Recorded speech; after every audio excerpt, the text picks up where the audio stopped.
Well, the New START treaty is designed to put a limit on the number of nuclear warheads that each side can have. It was going to expire anyway, so having the end of the treaty come is not going to change very much in the substance of military relations between the two, but it might be symbolic that the Russian side is going to use nuclear weapons to escalate the political disagreements that it's got in the world today.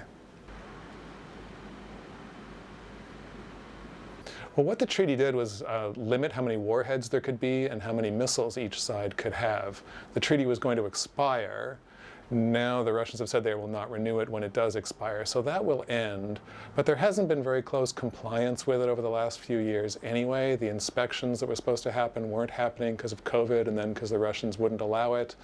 So I think what we're seeing in world politics now is that Russia is much bolder about using its military to expand its sphere of political influence in quite cruel ways.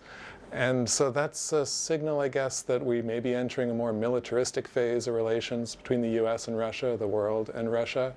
But the treaty was probably not going to prevent that even if it was renewed.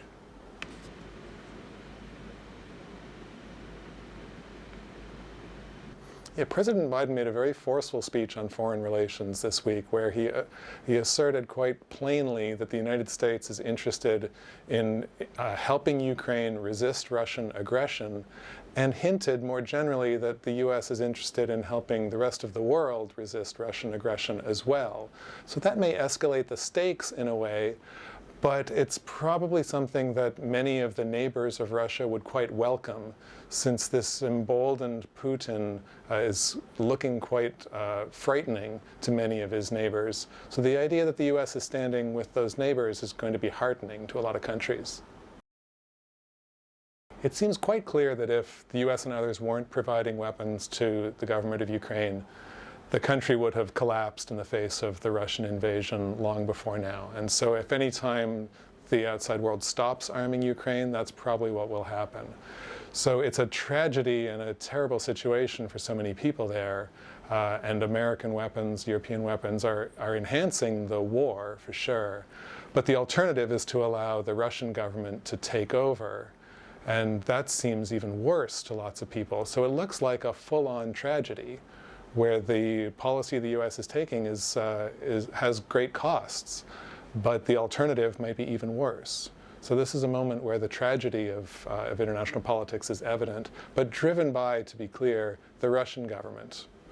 And in his speech today, President Biden made clear that the war in Ukraine is the choice of the Russian government. And every day the war goes on, the Russian government is making the choice to continue it. So the responsibility begins there with Putin in the Kremlin and his quite cruel desire to crush Ukraine in order to overthrow its political independence. It's certainly a very dangerous situation that could quite easily spread to other countries. There's no sign at the moment that the Russian government is interested in opening up other fronts in the war.